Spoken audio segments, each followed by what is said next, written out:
Olá, você vai ver nesta edição do Câmara Rio Notícias. A audiência pública discute na Câmara Municipal o fim do Fundeb. O possível fim do Fundeb será uma catástrofe para a educação no município do Rio de Janeiro. Prefeitura adia transferência do Sambódromo para o governo do estado. E os 500 anos da morte de Leonardo da Vinci são lembrados com uma exposição itinerante na Biblioteca Nacional. O Leonardo é fascinante. Acho importante, né, trazer um pouquinho de cultura. Não saia daí, a gente volta já. Em 2018, a Rio TV Câmara trouxe grandes novidades para tornar a sua experiência ainda mais dinâmica. Agora você tem mais 2 canais de comunicação com a gente. Além do Facebook e YouTube, também estamos no Instagram e no Twitter. Bastidores das matérias, programas, conteúdos exclusivos e muito mais. No estúdio ou nas ruas. Saiba em primeira mão o que acontece na Casa do Cidadão Carioca e em todo o município. Desde o cotidiano da cidade em um jornal diário. Passando pelo plenário da Câmara Municipal. Além de programas sobre o Legislativo e a cidade. E debates com vereadores e especialistas sobre os temas mais relevantes para os cariocas. Uma linguagem dinâmica e informativa. Que colocamos no ar todos os dias. Participe, mande críticas, sugestões e nos ajude a fazer uma programação cada vez melhor. Você também faz parte dessa história. Trabalhamos duro para levar até você uma programação de qualidade. Seja onde for, a Rio TV Câmara estará conectada com você. Siga a Rio TV Câmara nas redes sociais.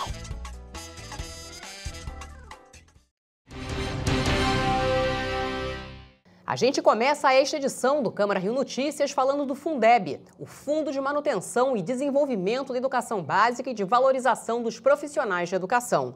Os recursos do fundo são aplicados em creches e escolas da rede pública. Só que, por lei, o fundo tem prazo para acabar, dezembro de 2020. Preocupado com a situação, o vereador professor Célio Luparelli presidiu uma audiência pública na Câmara Municipal. A audiência pública com o tema O Fundeb não pode parar, presidida pelo vereador professor Célio Luparelli, contou com a participação de representantes do Tribunal de Contas do município, do Conselho Administrativo do Fundo e da Secretaria de Educação. Regra master, as outras acabam sendo derivadas dessa, é que no mínimo 60% dos recursos que são repassados aos entes precisam ser destinados aos profissionais do magistério em efetivo exercício. O Fundo de Manutenção e Desenvolvimento da Educação Básica e de Valorização dos Profissionais da Educação tem o objetivo de atender desde a creche ao ensino médio, substituindo o antigo Fundef, que vigorava desde 1997 e era voltado somente ao ensino fundamental. O problema é que, por lei, o Fundeb acaba em dezembro de 2020. Ele é uma cesta de impostos, ou seja, tanto os municípios quanto os estados, quanto o governo federal depositam recursos na cesta. E os municípios e estados retiram da cesta. No caso do Rio de Janeiro, não entra um centavo de dinheiro federal. O dinheiro que entra são recursos de impostos municipais e impostos estaduais. O município do Rio deposita na cesta 700 milhões de reais e retira da cesta 2 bilhões e 600 milhões de reais. Desde a criação do fundo, em 2006, foram investidos quase 23 bilhões de reais na cidade do Rio de Janeiro. A previsão orçamentária para 2019 é de que esses recursos cheguem a 2,7 bilhões. O possível fim do Fundeb será uma catástrofe para a educação no município do Rio de Janeiro, né? Quase 2 bilhões de reais que deixarão de ser recebidos pelo município e que, portanto, farão falta à educação que já vive situação muito dramática do ponto de vista das condições materiais, dos salários, da questão da quantidade de profissionais. Então, uma audiência como essa é um passo pequeno, mas é muito importante para chegar a toda a população para dar um alerta. O Fundeb não pode acabar. Uma petição para colher assinaturas em apoio à aprovação de um projeto de emenda à Constituição que torna o Fundo de Financiamento Permanente está disponível na internet. O documento conta com o apoio de 49 vereadores da Câmara Municipal do Rio de Janeiro e já foi enviado a deputados federais e senadores. Nós conseguimos exitosamente que as pessoas se mobilizassem no sentido de usar as redes sociais, uma petição online, e tiveram, inclusive, nós entregamos a eles a carta, eu digo a carta do Fundeb, foi uma carta entregue ao Congresso, mais efetivamente ao presidente da Câmara, para que ele sensibilizasse todos os congressistas para que essa PEC seja aprovada. Na sessão plenária desta quinta-feira, os parlamentares aprovaram em primeira discussão o projeto de lei de autoria do vereador Eliseu Kessler, que cria os jogos estudantis para portadores de deficiência da rede municipal.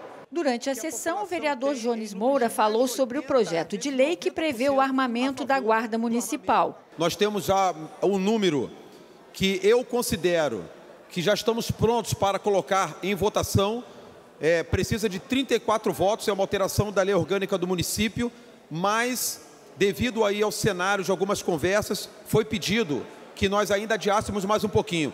Devemos levar esse projeto, a imprensa está acompanhando muito de perto, mas por volta do dia 12, nós devemos então votar o projeto. O número é muito suficiente para a gente já conseguir votar. A quantidade de coautores legitima o projeto. Também foi aprovado em primeira discussão o projeto de lei de autoria do vereador Júnior da Lucinha, que insere a política de adoção no planejamento familiar no município do Rio de Janeiro.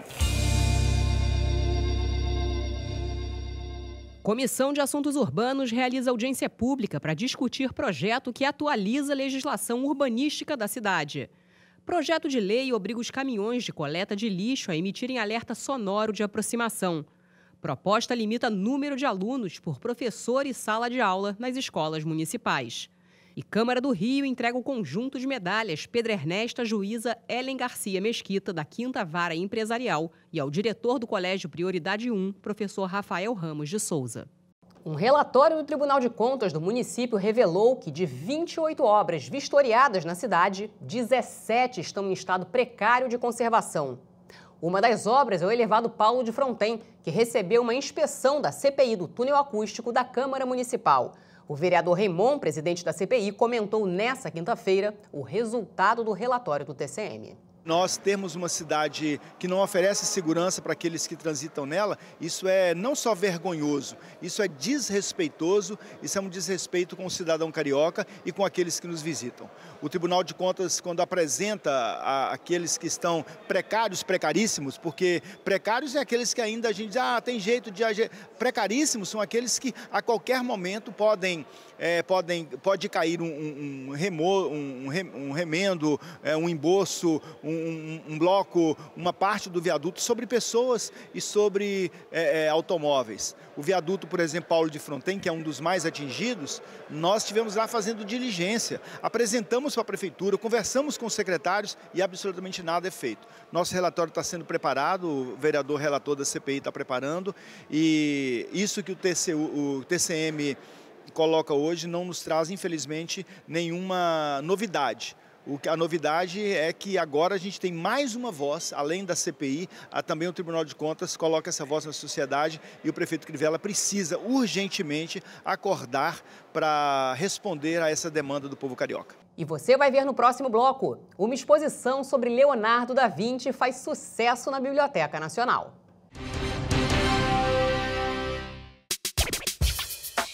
Uma conversa sobre os principais assuntos da cidade. Fique por dentro das opiniões de especialistas e pesquisadores. Rio em Pauta, toda sexta, às 14h. A cada dia, 42 homens morrem em decorrência do câncer de próstata. É a segunda maior causa de morte por câncer em homens no país.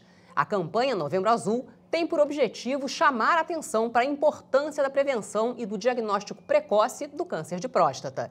Sobre o assunto, o repórter Sérgio Costa conversou com o urologista André Cavalcante. Doutor André, por que a prevenção esbarra sempre nesse preconceito? Então, existe na verdade um preconceito do homem se cuidar. Então, o homem, ele em geral procura menos o serviço, o atendimento médico para diversas coisas, não só para o manejo da doença da próstata. Se a gente comparar a mulher, que ela é habituada desde a adolescência, desde a pré-adolescência, a buscar um ginecologista, buscar um atendimento, o homem ele tem mais esse papel familiar, mais de provedor do que de cuidador. Então, ele às vezes acaba não cuidando da própria saúde. E é muito importante a gente ver, muitas vezes, o homem sendo conduzido ao atendimento médico pela esposa, pela filha, pelo filho, que já recebe uma conotação e uma informação mais diferenciada e acaba orientando o pai ou o esposo para procurar o atendimento médico. Com que idade deve-se fazer o exame? Então, a maioria das sociedades, elas advogam que a partir dos 50 anos, todo homem deve fazer o exame de check-up da próstata, e aquelas populações com fatores de risco, e a gente coloca principalmente herança familiar e pessoas de cor negra, porque você tende a ter na população negra um câncer mais agressivo e com um diagnóstico mais precoce, seja feito a partir dos 45 anos. Óbvio, se a gente tem uma combinação de diversos fatores que vão aumentar a incidência nesse homem, talvez até um pouco mais cedo, mas ter na cabeça 50 anos para a população geral e 45 anos para aquelas populações de risco, história familiar e população negra. Quem faz a primeira vez tem que repetir em quanto tempo? Anualmente. Anualmente é a regra, mas o urologista pode necessitar de um atendimento, às vezes, mais precoce, com um intervalo menor. Se ele está pensando na possibilidade de diagnóstico, ele quer mostrar ou quer observar a evolução dos exames, ele pode pedir que esse paciente volte de uma forma mais precoce. Agora, outro exame muito importante é o PSA, né? Eu gostaria que o senhor explicasse para a gente de que forma que ele ajuda nesse diagnóstico. Então, o check-up é basicamente feito em se pensando em câncer de próstata com o toque retal e o PSA. O PSA é um marcador bioquímico, ele é um exame de laboratório que você vai coletar e se você tiver um PSA alto, você tem uma chance maior de ter um câncer de próstata. Muitos homens fazem só o PSA, colocando que o PSA substitua o toque retal. Mas é extremamente importante, quem só tiver feito o PSA, que busque um urologista, que busque um especialista, para que ele avalie a necessidade de realização do toque retal. Os números são expressivos, ou seja, um levantamento comprova que esse ano seriam 68 mil novos casos, ou seja, a gente não tem muito essa dimensão, né? Mas isso significa um bom número de pacientes. Sim, né? Sim. A gente considera que o câncer de próstata vem sendo o segundo tumor de próstata mais comum, tirando o tumor de pele, que é extremamente comum. Então, se excluir o tumor de pele, o câncer de próstata é o câncer mais comum na população masculina. E é o segundo que mais mata. Ele só não mata tanto quanto o câncer de pulmão. Então, realmente, é um número expressivo. Na população masculina, é, sem dúvida, um dos cânceres que a gente mais vê rotineiramente. Certamente, para o urologista, é aquele que a gente mais vê. E se a gente colocar como todos os tumores, certeza é o do mais frequente. Isso traz os impactos na saúde pública, em gastos e numa série de coisas que a gente tem que olhar quando a gente olha a saúde da população. Existem novidades em relação ao tratamento? A gente tem novidades em toda a parte do câncer de próstata. A gente tem novidades no diagnóstico, então a gente tem novas técnicas de imagem que estão possibilitando que a gente faça diagnósticos cada vez mais precisos. A gente tem grande vantagem hoje em técnicas minimamente invasivas para o tratamento do tumor localizado, como, por exemplo, o desenvolvimento da cirurgia robótica, que é uma cirurgia que vem tornando o tratamento cirúrgico menos invasivo, menos agressivo e diminuindo os riscos de uma série de complicações do tratamento que são temidas pelo homem. A gente também tem hoje novos tratamentos de quimioterapia, novos tratamentos de bloqueio hormonal, novos tratamentos medicamentosos que estão fazendo com que a gente consiga tratar por mais tempo aqueles pacientes que têm um diagnóstico de uma doença avançada. O que é importante no câncer de próstata, e na maioria dos tumores, de uma forma geral, no tratamento oncológico, isso é um novo conceito, é que a gente tem que escolher o melhor tratamento para aquele indivíduo e não padronizar um tratamento para todos. Então, tem homens que vão suportar, em vez da cirurgia, uma radioterapia. Tem homens que vão preferir a cirurgia porque vão se beneficiar mais da cirurgia. Tem homens, talvez, que não se beneficiem tanto da cirurgia por causa da sua faixa etária. Então, você tem que customizar, você tem que delinear qual é o melhor tratamento para cada indivíduo, baseado no tipo de doença que ele tem. Doutor André, muito obrigado pelas informações. É com você, Ingrid. E ainda não vai ser nesta sexta-feira que o governo do estado vai assumir a administração do Sambódromo. Por orientação da Procuradoria-Geral do município, a Prefeitura do Rio adiou a transferência. O acordo valeria já para o Carnaval de 2020. O adiamento repercutiu na Câmara Municipal. Diante do debate que tem se travado aí em relação a repassar ou não o Carnaval para o Estado, eu me lembrei que uma lei, até do vereador Maurício Azedo, ex-vereador Maurício Azedo, já falecido, que estabelece que o Carnaval tem que ser responsabilidade da Prefeitura. Só por projeto de lei encaminhado a esta casa e aprovado pela maioria dos vereadores que nós podemos repassar, nós não, eventualmente, eu sou a favor de que o Carnaval permaneça na Prefeitura, mas o Carnaval só poderá passar para o Estado com a aprovação desta Casa de Lei. Eu espero que os vereadores entendam que não há sentido. Eu acho que a Prefeitura tem que parar de pensar que o Carnaval é um problema para a cidade do Rio de Janeiro. O Carnaval é a solução. O Carnaval traz recursos para a cidade e é a obrigação da Prefeitura organizar o Carnaval na cidade do Rio de Janeiro, está em lei. E, portanto, a gente não pode ter um prefeito que é contra a cidade, contra a maior manifestação cultural histórica dessa cidade. O Carnaval faz parte da história disso. Temos o Carnaval de rua e temos o Carnaval da avenida. Significa que a Prefeitura tem que arcar com suas responsabilidades.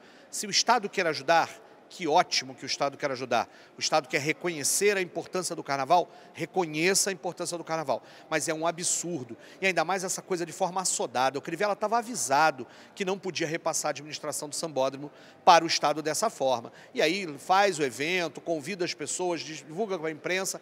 É mais um exemplo dessa administração desastrosa.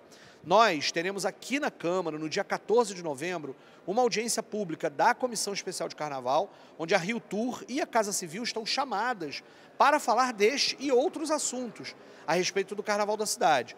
Nós queremos entender direito qual é o desejo da Prefeitura em repassar o que para o governo do Estado e queremos entender o que vai acontecer esse ano e o que eles pretendem que aconteça no que vem. Em nota oficial, o governo do Estado informou que continua empenhado em viabilizar o Carnaval de 2020 e que não medirá esforços para auxiliar a Prefeitura do Rio a realizar as obras necessárias no Sambódromo. E continua em cartaz na Biblioteca Nacional a exposição Alma do Mundo, sobre o artista que é considerado o mestre do Renascimento. A mostra reúne desenhos, estudos e réplicas de obras de Leonardo da Vinci e há também uma interatividade com o público. A exposição lembra os 500 anos de morte do artista renascentista e a entrada é franca.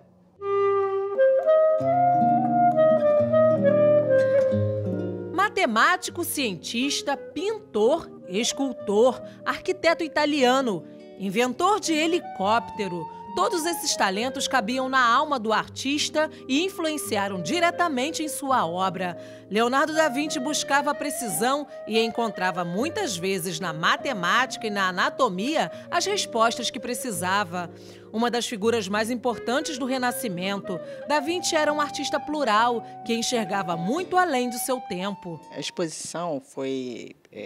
a curadoria da exposição é de Marco Lucchesi, também, que eu brinco que é o Leonardo atual, né?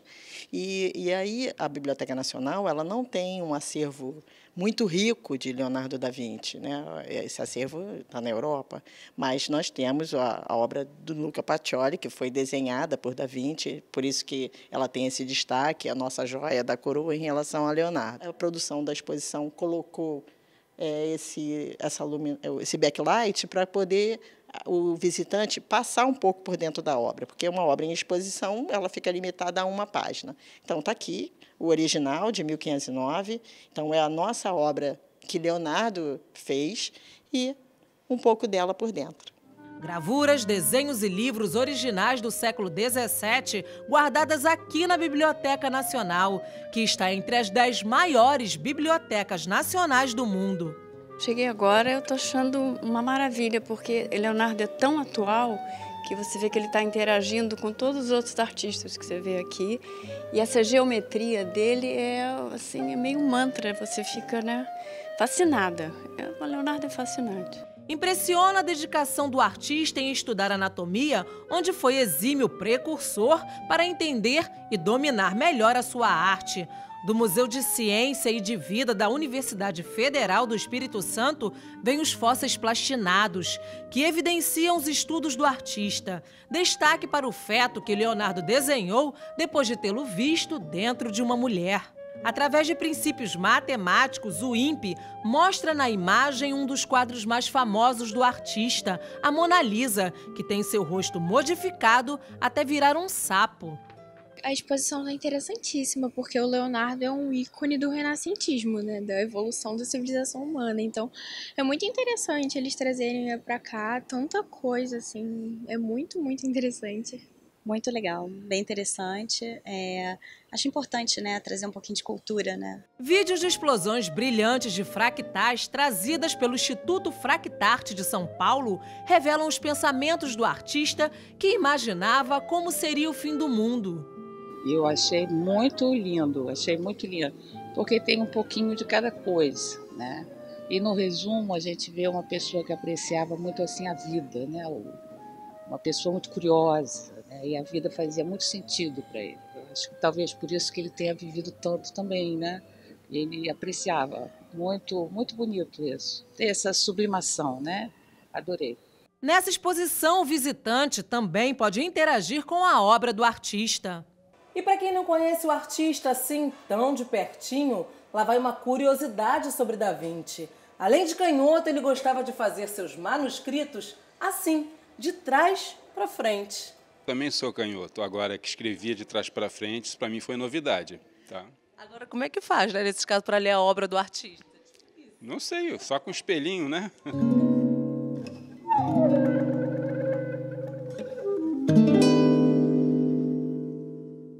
E o Câmara Rio Notícias fica por aqui. Acompanhe nossa programação também nas redes sociais. A Rio TV Câmara está no YouTube, no Facebook, no Instagram e também no Twitter. Obrigada pela companhia. Amanhã a gente se vê.